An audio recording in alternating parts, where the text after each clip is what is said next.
नमस्कार, स्वागत है आपका बात बेबाक में। आपके साथ मैं हूं अभिषेक कात्यायन। कहते हैं कि जब इंसान अंधेरे में खड़ा होता है, अंधकार में आप होते हैं, तो फिर आपकी परछाई नहीं बनती, कोई साया आपको नजर नहीं आता है। लेकिन बिहार की जब हम बात कर रहे हैं तो हमने कहा है कि बिहार की शिक्षा व्यवस्था ऐसी है मानो अंधकार ने ही उस पर अपनी परछाई, अपना साया बना दिया हो और यह पूरी व्यवस्था जो है उसमें ढक गई है। बिहार की शिक्षा व्यवस्था से पहले भी हमने अलग अलग विभागों की जो सच्चाई है उसको जानकर सामने लाने की कोशिश की और उसी में बारी थी अब शिक्षा व्यवस्था की। शिक्षा व्यवस्था के बारे में जब हमने जानकारी जुटाई और अलग अलग जिलों की, कहीं भी आप उठा लीजिए, पटना हो, बेतिया हो, सीतामढ़ी हो, समस्तीपुर हो, दरभंगा हो, सिवान हो, मोतिहारी हो, कहीं चले जाइए, किशनगंज हो, बांका हो, आप जहां जाएंगे बिल्कुल बदहाल शिक्षा व्यवस्था नजर आएगी। हालात ऐसे हैं कि देखकर रोंगटे खड़े हो जाएंगे। न कहीं अच्छी बिल्डिंग बनी हुई है, कहीं कहीं स्कूल ऐसी स्थिति में है मानो खंडहर है, कहीं स्कूल जो है वो झोपड़ी में चल रही है, कहीं बैठने के लिए बेंच की व्यवस्था नहीं है, पीने के लिए पानी नहीं है, शौचालय नहीं है। जो सरकार दावा करती है कि हर घर शौचालय जो है उसकी व्यवस्था कर दी गई है, हकीकत ये है कि स्कूल में शौचालय नहीं है और खुले में शौच के लिए बच्चे जाते हैं। ये बदहाली है इस वक्त बिहार के सरकारी स्कूलों की। और पीने का पानी जो है वो आर्सेनिक युक्त जल पीते हैं, यानी हर जगह हैंडपंप का पानी पीने की ही व्यवस्था है, बाकी कहीं बढ़िया पानी उपलब्ध नहीं है बच्चों की। बात शिक्षकों की करें तो कहीं शिक्षक नहीं है, और जहां शिक्षक हैं उनकी क्वालिटी, ऐसा लगता है कि शिक्षकों को पहले शिक्षा की जरूरत है, बच्चे तो बाद में पढ़ेंगे। बहुत ज्यादा कुछ कहने की बजाय हम चर्चा इस पर करना बेहतर समझेंगे। उससे पहले आपको कुछ तस्वीरें दिखा देते हैं, कुछ बयान सुनवा देते हैं और जरा देखिए कि बिहार की स्थिति क्या है। स्कूल में घोर संसाधन का अभाव है, बिल्डिंग नहीं है स्कूल के पास, बच्चे जो हैं वो बोरा पर पढ़ते हैं। और ये स्थिति है राजधानी पटना से महज जो 4-5 किलोमीटर की दूरी पर जो एरिया है, वहाँ पर अगर सरकारी स्कूल में इस तरह की स्थिति है, जहाँ पर बिल्डिंग नहीं है, जहाँ पर बेंच नहीं है, जहाँ पर शौचालय नहीं है, बच्चे जो हैं वो मजबूरन ज़मीन पर बैठ के पढ़ाई करते हैं। और टीचर्स की अपनी मजबूरी है, टीचर्स की भी लिमिटेशंस है। बार बार पत्र लिखने के बावजूद अगर इस तरह से स्थिति है तो जाहिर सी बात है कि शिक्षा विभाग के सचिव पर, विभाग के मंत्री पर और जो भी अधिकारी हैं उन पर गंभीर सवाल उठेंगे। क्योंकि बहुत सारे स्कूल से ये शिकायत मिलते रहती है कि वहाँ एमडीएम को लेकर कोताही है, बाकी चीज़ों को लेकर कोताही है, लेकिन यहाँ पर जो संसाधन इनको देना चाहिए, जो मिल रहा है, यहाँ के टीचर्स दे रहे हैं। कौआ को जाना है? हाँ, कौआ जाना है। हाँ। स्पेलिंग क्या?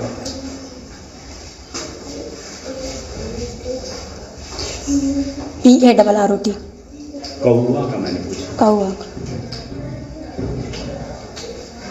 CROO।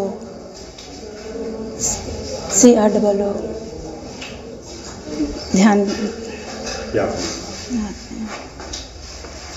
हेड मास्टर जानते हैं? HAHEARDMASTER,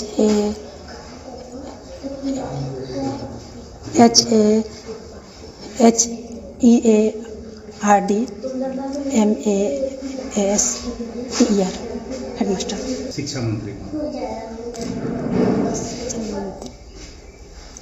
नहीं याद है। शिक्षा मंत्री का नाम याद नहीं है, नया बने हैं, याद नहीं आ रहा है। कॉकरोच का मतलब क्या होता है? जी, कॉकरोच का मतलब? कॉकरोच, तिलचट्टा। स्पेलिंग क्या होता है? कॉकरोच का स्पेलिंग भूल गए, नहीं बता पाएंगे। मुरूख बन गया मास्टर, पढ़ा लिखा ताश खेल रहा है। जो क्वालिफाइड लोग है वो आज घर में बेरोजगार बैठा है, और शिक्षक जो है मुरूख आज स्कूल में है। तो इस सरकार की गलती है। हम क्यों बोलेंगे? सरकार जानता है कि पंचायत स्तर से कई % पढ़े लिखे आदमी बहाली किए हैं, हम उसका शिकायत करके क्यों लेंगे झगड़ा? पढ़ाई तो अब देखिए रहे, कुछ नहीं होता है। अगर इंटरव्यू लिया जाए बच्चा से तो वो दूसरा तीसरा घोड़ा भी पढ़ा भी नहीं जानता है। पहले तो मैं साफ कर दूं कि जो शिक्षकों से भी हमारे संवाददाता ने कुछ सवाल पूछे थे, बिल्कुल हमारा मकसद नहीं था कि हम किसी शिक्षक को शर्मिंदा करें या जलील करें, क्योंकि गुरु का बड़ा सम्मान होता है। लेकिन जब बिहार में हम बच्चों की बात करते हैं, जब हम भविष्य की बात करते हैं कि हमारा समाज जो है, हमारा देश जो है, प्रदेश है, उसका भविष्य क्या होगा, तो फिर ऐसे शिक्षक अगर होंगे कि आप देखिए अभिभावक भी कह रहे हैं कि जो पढ़े लिखे लोग हैं वो घर में बेरोजगार बैठे हैं और जो मूर्ख हैं उन्हें स्कूल में बिठा दिया गया है पढ़ाने के लिए, इस तरह की टिप्पणी भी की जा रही है। फिलहाल हम आपको बता दें कि हमने अभी जिन जगह पर जाकर ये सब कुछ जानकारी जुटाई है उसमें पटना है, भागलपुर, कटिहार, मुजफ्फरपुर, मधुबनी, दरभंगा, बेतिया, किशनगंज, बांका, सब जगह। दरभंगा से तो ऐसी खबर आई कि स्कूल चल रहा है नीचे और उसमें ऊपर वाले फ्लोर पर बैठकर कुछ शराबी स्कूल के कमरे में शराब पी रहे थे, जहां पर कार्रवाई हुई है और प्रिंसिपल को फिलहाल सस्पेंड किया गया है। चर्चा के लिए जो मेहमान हमारे साथ जुड़े हैं उनसे आपका परिचय करा दें। सत्ता पक्ष से आरजेडी की तरफ से पार्टी के प्रवक्ता मृत्युंजय तिवारी हमारे साथ जुड़े हैं और जेडीयू की तरफ से पार्टी के प्रवक्ता परिमल कुमार हैं। विपक्ष से बिहार बीजेपी की तरफ से पार्टी के नेता और एमएलसी प्रोफेसर नवल यादव हमारे साथ जुड़े हुए हैं और इसके अलावा शिक्षाविद प्रोफेसर नवल किशोर चौधरी जी हमारे साथ हैं। आप सबका बहुत बहुत स्वागत है और मैं चर्चा बहुत ईमानदारी से चाहूंगा कि सब लोग करें। किसी भी सरकार को निशाने पर लेना हमारा मकसद नहीं है, क्योंकि यह सरकार नई भी बनी है तो अभी बनी है, उससे पहले दूसरी भी सरकार थी। मैं ओवरऑल बात करूंगा कि क्या है। प्रोफेसर नवल यादव जी से शुरुआत करते हैं। नवल जी जरा बताइएगा, चूंकि आपने शिक्षकों के हक में अक्सर आवाज उठाई है, लेकिन आज मैं विद्यार्थियों के हक की और बच्चों के हक की बात करूंगा। आखिर बिहार का भविष्य कहां जा रहा है? और मैंने जो स्क्रीन पर कुछ ग्राफिक्स वगैरह बनाए हैं, वो कुछ पॉइंटर्स बनाए हैं, उसमें यह सवाल भी उठाया है कि हम आगे जा रहे हैं या पीछे जा रहे हैं। कहीं ऐसा तो नहीं कि हमने बैक गियर लगा दिया है? नवल जी देखिए, ऐसा है, मैं कभी भी सिर्फ शिक्षक की लड़ाई नहीं लड़ता हूं, मैं संपूर्णता में लड़ता हूं जी। मैं तो शिक्षा की लड़ाई लड़ता हूं, विद्यार्थियों की लड़ाई लड़ता हूं, गांव गरीब पगडंडियों पर रहने वाले बच्चों की लड़ाई लड़ता हूं। आज आपने जो दिखलाया इसके लिए बहुत बहुत धन्यवाद, लेकिन आपने आधा घंटा का ही वक्त रखा है। हम लोग 4-4 आदमी हैं, इसमें तो कुछ सुलह होगा नहीं। लेकिन नवल, हाँ, लेकिन नवल जी मैं फिलहाल बहुत बस एक लाइन में आपको बता दूं कि ये सिर्फ हमें तो आज डिबेट कर रहे हैं, ये सीरीज हमारा चल रहा है। हर दिन पूरा आधे घंटे का एक शो रोज जाता है और ये सीरीज है पूरी। जी बताइए। इसके लिए आपको बहुत बहुत धन्यवाद। जरूरत इस राज्य का शिक्षा और स्वास्थ्य पर भी बहस करने का है। जरूरत शिक्षा में जो खामियां उसका उजागर करने का है। आपने ही सब कुछ दिखला दिया कि स्कूल के भवन नहीं है, स्कूल में बैठने का जगह नहीं है, बच्चों के लिए बाथरूम नहीं है, बच्चों के लिए पेयजल नहीं है, और आपने यह भी दिखला दिया कि इस सरकार ने आते आते सर्टिफिकेट लाओ और नौकरी पाओ करके जो प्राइमरी विद्यालयों में शिक्षकों की नियुक्ति की उसका भी आपने दिखला दिया। देखिए, एक बात कात्यायन जी मैं कहता हूं, जब तक इस पर राज्य सरकार का विशेष पैनी नजर नहीं होगा तब तक ये अधिकारियों के खाने कमाने का अड्डा है। शिक्षा जहां से चला था, शिक्षा निकला था बिहार के जो प्राइमरी स्कूल को दिखला रहे कात्यायन जी, वो गांव के दलानों से निकला था। बड़े बड़े लोग अपने दलानों पर शिक्षकों को देते थे जगह, और जब उनके इंफ्रास्ट्रक्चर नहीं थे तो दलानों पर पढ़ाई होते थे, और उसी दलानों से हम लोग निकल के आए हैं। और आज जो दलानों से निकलने वाली शिक्षा सरकार ने दलालों के हाथ में गिरवी रख दिया।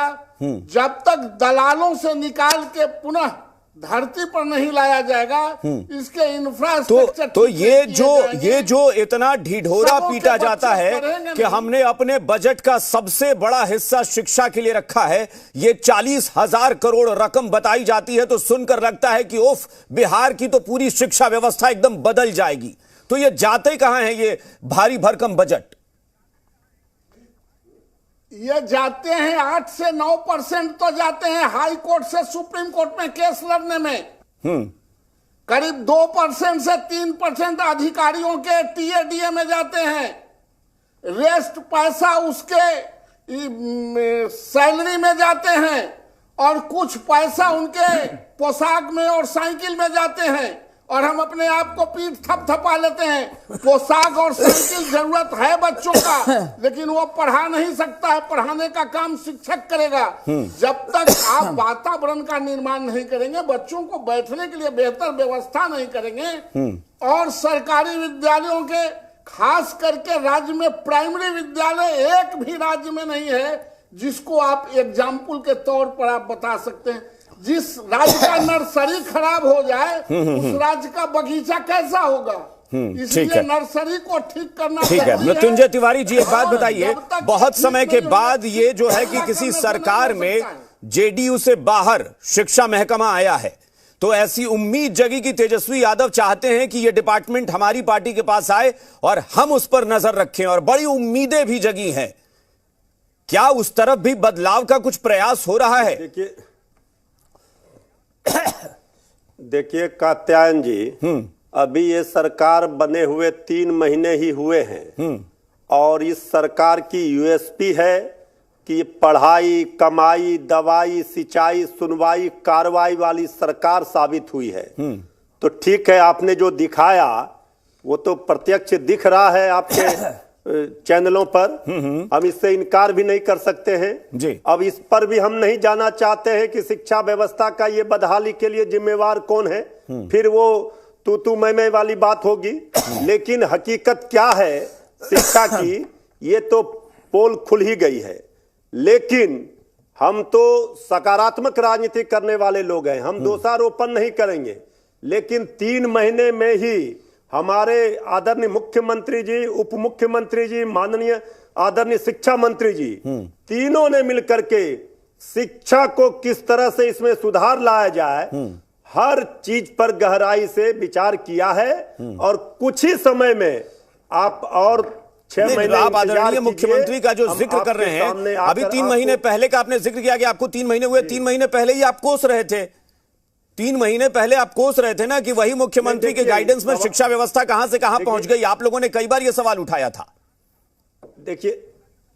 देखिए कात्यायन जी, जब सरकार में संकल्प शक्ति हो, इच्छा शक्ति हो, तो आप जानते हैं कि शिक्षा एक ऐसा विषय है, क्योंकि हम खुद शिक्षक पुत्र रहे हैं, कि शिक्षा में हम नहीं चाहते हैं राजनीति करें और दोषारोपण करें। लेकिन इतना तो कहना ही होगा कि जब हमारे शासन काल में 15 साल के शासन काल का जिक्र होता था, उस समय की शिक्षा व्यवस्था आज के शिक्षा व्यवस्था से जो 15-17 वर्षों में हुई उससे बेहतर थे। लेकिन फिर भी आदरणीय मुख्यमंत्री नीतीश कुमार जी ने भरपूर यानी आपको लगता है कि जब आप सरकार में आए हैं तो आप नकेल कसकर या टाइट करके काम करा लेंगे, जो बीजेपी नहीं करा पाई? नहीं, नकेल कसने का सवाल नहीं है। हाँ। सवाल है कि हमारे नेता सीधा बात कर रहे हैं कि हम इधर उधर की बात नहीं करेंगे, विध्वंसकारी राजनीति, नकारात्मक राजनीति नहीं करेंगे, दोषारोपण। हम शिक्षा व्यवस्था, स्वास्थ्य व्यवस्था, सुनवाई, कार्रवाई। अरे भाई, तो ये भी तो आज कह दीजिए ईमानदारी से। मैंने कहा ना कि मैं किसी एक सरकार को नहीं कोस रहा, लेकिन ये तो ईमानदारी हो कि आप कह सकें कि मुख्यमंत्री नीतीश कुमार ने, उनके निगरानी में शिक्षा व्यवस्था पर काम हो रहा था, उनकी पार्टी का नेता शिक्षा मंत्री बनकर बैठे हुए थे, काम क्यों नहीं हुआ? नहीं, आदरणीय नीतीश कुमार जी ने भरपूर प्रयास किया बिहार में शिक्षा व्यवस्था बेहतर होने का, करने का, और उन्होंने कुछ हद तक किया। लेकिन समय के साथ साथ जो आज 20 वर्ष पहले, 25 वर्ष पहले की शिक्षा व्यवस्था है, आज की शिक्षा व्यवस्था, आप खुद ही कह रहे हैं ना कि लगातार नीचे आ गई, खराब हो गई शिक्षा। तो फिर नीतीश कुमार के शासन में खराब हुआ ना? हम तो क्या कह रहे हैं, आप बात समझ लीजिए। हम कह रहे हैं उन्होंने भरपूर प्रयास किया शिक्षा व्यवस्था को पटरी में लाने का। आपने देखा? चलिए ठीक है, मैं परिमल जी के पास चलूं, लेकिन मैं नवल जी एक टिप्पणी चाहूंगा कि क्या आप लोग नहीं करवा पाए? ये कह रहे हैं कि हम शासन में आ गए हैं तो हम नजर रखेंगे कि इधर उधर की बात नहीं होगी। हम तो कह रहे हैं इधर उधर की बात नहीं, हम कह रहे हैं कि इस सरकार में शिक्षा व्यवस्था चुस्त और दुरुस्त होगी। हाँ ठीक है नवल जी, आप लोग नहीं करवा पाए, क्या आप सरकार पर नकेल नहीं कर सके? हम अपनी सरकार में जनता को भरोसा दिला रहे हैं। आप चुप रहिए। आप कात्यायन जी, ये इन्होंने कहा 2 बात। एक कि 3 महीना में क्या करें। यह सरकार 3 महीना का नहीं, 17 और 18 साल का है। नीतीश कुमार 17 साल से 18 साल से हैं और शिक्षा वही देख रहे हैं, इसलिए 3 महीना के अंदर इनके नेता उसमें शामिल हो गए हूं, लेकिन शिक्षा वो 17-18 साल से देख रहे हैं। दूसरा, जब उनको लगा कि हम जेडीयू में रख के पूरी तरह ध्वस्त कर दिए, शिक्षा से बदनाम हो रहे हैं, तब उन्होंने सिर्फ बदनामी का सेहरा लेने के लिए आरजेडी को दिया है। ये किससे कह रहे हैं कि दवाई, लिखाई, पढ़ाई, सुनवाई? अरे किसने मना किया? सबका पर्पस है स्कूलों को ठीक करना। स्कूल में शिक्षक नहीं है, स्कूल में आप लोग थे तो क्या कर रहे थे? हम सरकार में थे, लेकिन वो सरकार रहे थे? वो नीतीश कुमार जी के जिम्मे था। मैंने जो अच्छा हुआ उसका ताली आप ले रहे हैं। शिक्षा विभाग को आदरणीय नीतीश कुमार जी ने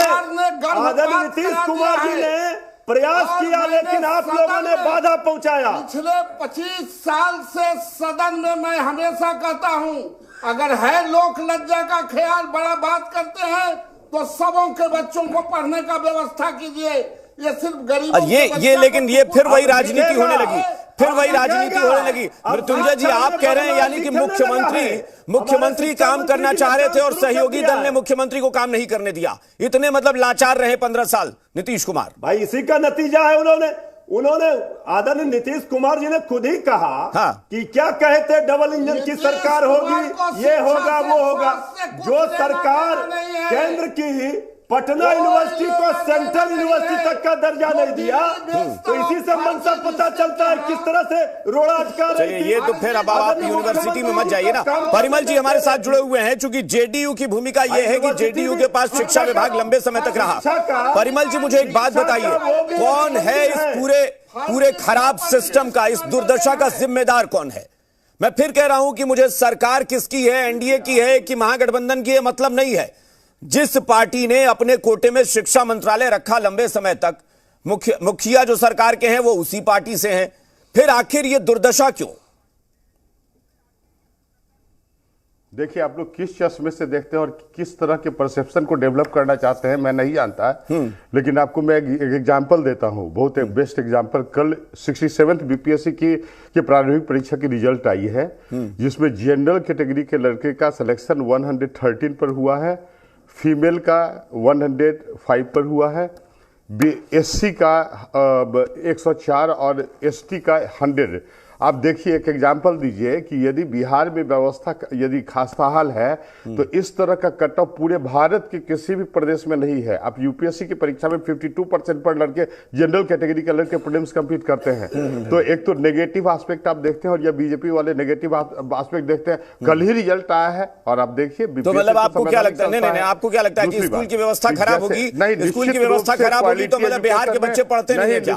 बिहार के बच्चे पढ़ते नहीं है क्या? बिहार के बच्चे बाहर नहीं जाते पढ़ने या यूपीएससी की तैयारी करने, कमीशन की तैयारी करने?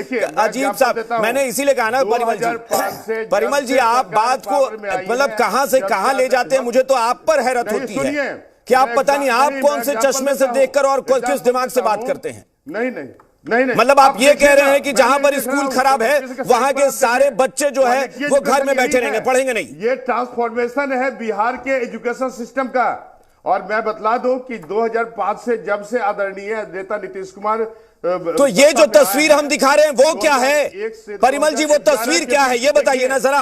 वो तस्वीर झूठी है तो बोलिए कैमरे पर कि हाँ आपको लग रहा है कि वो तस्वीर झूठी है। रेट है बिहार का वो 17.9% है, जो नेशनल एवरेज से बहुत ज्यादा है। नेशनल एवरेज 10.9% रहा है।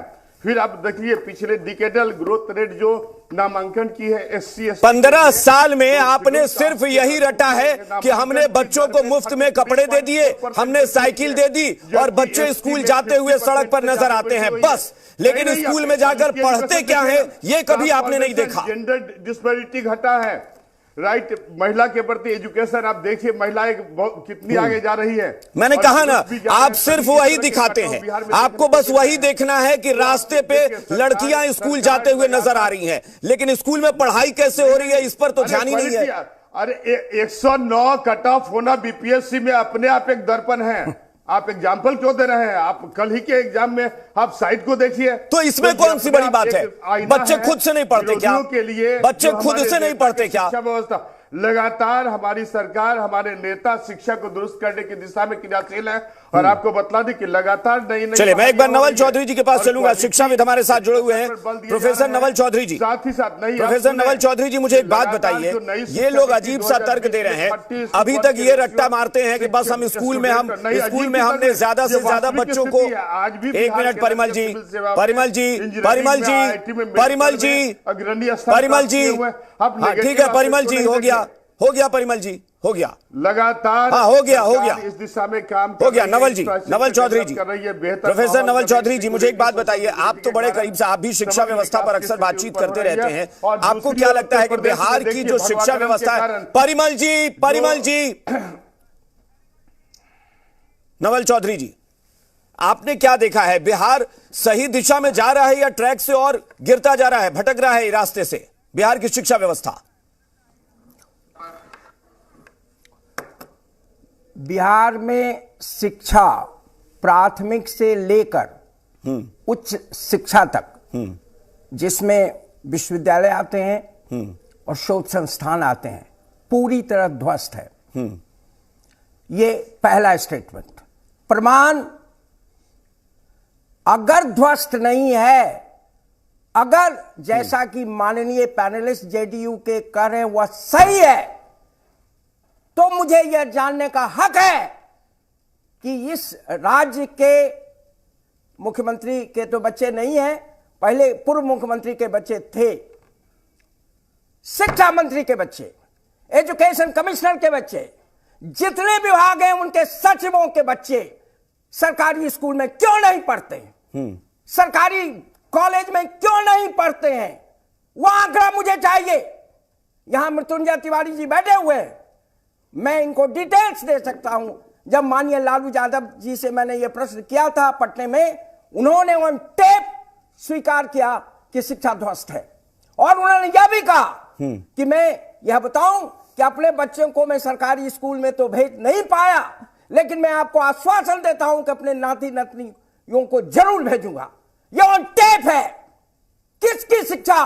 एजुकेशन कमिश्नर का बच्चा क्यों नहीं पढ़ता है यहां के सरकारी स्कूल में, यहां के कॉलेज में क्यों नहीं पढ़ता है, शिक्षा मंत्री के बच्चे क्यों नहीं पढ़ते हैं, यहां के शोध संस्थान में डायरेक्टर क्यों नहीं बहाल हो पाते हैं। पटना यूनिवर्सिटी जो नाम था, इतिहास विभाग का एक सिर्फ उदाहरण दे रहा हूं, जहां रामचंद्र शर्मा के दत्त जैसे लोग हुए, वहां अध्यक्ष बनाने के लिए शिक्षक नहीं मिला, दूसरे विभाग से लाकर उनकी कुर्सी पर बैठाया गया है। संस्कृत विभाग के अध्यक्ष को 2-2, 3-3 विभाग का दिया गया है। शिक्षकों की भारी कमी, इसके साथ ही हर स्तर पर गुणवत्ता की इतनी कमी कि एक चपरासी भी अपने बच्चे को सरकारी। अच्छा, मुझे एक बहुत संक्षेप में बताइएगा कि कहा जाता है कि बिहार में जो टीचर्स के रिक्रूटमेंट का सिस्टम है, टीचर्स के रिक्रूटमेंट का जो सिस्टम है वो बहुत खराब है, ऐसा आरोप लग रहा है कि शिक्षक क्वालिटी के नहीं मिल रहे हैं। सारे दावे बेकार हैं। नवल चौधरी जी, शिक्षक अच्छे नहीं मिल रहे हैं, ऐसा आरोप लग रहा है। इजाजत दीजिए, सरकार को मौका मिला है, आरजेडी गई है, शिक्षा मंत्री के भाषण से लगता है कुछ करना चाहते हैं, लेकिन अभी रिपोर्ट आई है जिसमें ये यहाँ के कुलपति उनको शिक्षकेतर कर्मियों की रिक्तियां नहीं भेज रहे। क्यों नहीं एक्शन हो रहा है? आज एक प्रसिद्ध हिंदी अखबार में, राष्ट्रीय दैनिक में निकला है कि 55% स्कूल ऐसे हैं जहां सेफ्टी टैंक नहीं है, 45% ऐसे स्कूल हैं जहां सेफ्टी टैंक 30 साल में सफाई नहीं हुई है। यह इंफ्रास्ट्रक्चर का हाल है। लेकिन जो सबसे बड़ी समस्या है, शिक्षकों की भारी कमी हर स्तर पर। देखिए, या तो इनको अपना जो बहाली का जो तरीका है, जो सिस्टम है, वो बहुत ज्यादा बेहतर करना पड़ेगा कि क्वालिटी टीचर्स आए। मैं बहुत छोटी सी टिप्पणी नवल यादव जी, बस 10 सेकंड में। टीचर्स की बहाली को लेकर कहा जा रहा है कि सिस्टम बदलना होगा। एक तरफ जो शिक्षकों के नियोजन की प्रक्रिया, पहले तो ये कॉन्ट्रैक्ट वाला सिस्टम जो है, मैंने तो बार बार कहा है कि ओडिशा एक बहुत बड़ा उदाहरण है जिसने नियोजन का सिस्टम ही खत्म कर दिया। नवीन पटनायक ने कहा कि मेरा सपना था कि मैं ये करूं और मैंने किया, समय लगा लेकिन कर दिया। ये कॉन्ट्रैक्ट पे शिक्षा क्या होती है? लेकिन फिर भी नियोजन प्रक्रिया रुकी हुई है, जबकि नियोजन पे लेना है। समाजवादी मुख्यमंत्री नवल जी, ये मॉडल है, यहाँ बरसों से अपॉइंटमेंट नहीं रहा यूनिवर्सिटी सर्विस कमीशन। जी जी ठीक है ठीक है। हाँ प्रोफेसर एक मिनट प्रोफेसर साहब एक मिनट। हाँ नवल यादव जी छोटी सी टिप्पणी, क्या टीचर्स के रिक्रूटमेंट का सिस्टम बदलना होगा? नवल यादव जी ने कहा कि पटना। एक मिनट परिमल जी रुकिए, आपसे मैंने नहीं पूछा है। Naval Yadav ji let me complete. अब जाने बिहार की जनता देख रही है। नवल यादव जी उन्होंने कहा कि पटना विश्वविद्यालय को केंद्रीय विश्वविद्यालय का दर्जा चाहिए। इन्होंने कहा कि पटना विश्वविद्यालय को केंद्रीय विश्वविद्यालय का दर्जा क्यों नहीं? तो मैं एक एग्जाम्पल देता हूँ। परिमल जी एक मिनट रुकिए, परिमल जी रुकिए तो जरा, आप अजीब करते हैं। परिमल जी रुकिए एक मिनट, लाइन हम इसे सुन लें। नवल यादव जी बोलिए। हो जाऊंगा। नवल जी एक मिनट। पटना विश्वविद्यालय को केंद्रीय विश्वविद्यालय का दर्जा देने का अधिकार केंद्र सरकार को है। और बीजेपी के एक लीडर रामकृपाल यादव जी ने जब प्रश्न उठाया था जिस समय परिमल जी प्लीज की बैठक हो रही थी, परिमल जी एक मिनट रुकिए, मैं पटना यूनिवर्सिटी की भी बात नहीं कर रहा। उन्होंने कहा था कि केंद्र सरकार को उन्होंने कहा कि पटना विश्वविद्यालय को केंद्रीय विश्वविद्यालय का दर्जा दिया जाना चाहिए। और एक चैनल ने दिखलाया कि जैसे ही रामकृपाल यादव है ना ये अमित शाह से मिलने गए, उनके सुरक्षा कर्मियों ने परिमल जी मैं फिर कह रहा हूं, परिमल जी प्लीज, परिमल जी बस, परिमल जी करवाते हैं शिक्षा विभाग में। मैं यह कह रहा था कि सेंट्रलाइज एक जगह उनके इंटरव्यू है, उनके मेरिट टेस्ट होने चाहिए। और जो बाद में शिक्षक आए हैं वो बढ़िया शिक्षक आए हैं। एक जो क्लेम सरकार करती है कि लड़कियों के शिक्षा हम देने लगे, ये जो सारे रिटायर करी है 60 और 70% महिलाएं जो पटना में टीचर है, नीतीश कुमार ने। चलिए मैं सिर्फ इतना कह रहा हूं बस कि आप लोगों को सबको काम करने की जरूरत है। बिहार की शिक्षा व्यवस्था को बेहतर बनाइए, सरकार कोई भी रहे, शिक्षा बेहतर होनी चाहिए, बहुत जरूरी है। बहुत बहुत शुक्रिया आप सबका, बहुत बहुत शुक्रिया। फिलहाल बात बेबाक में इतना ही। बने रहिए जी बिहार झारखंड के साथ।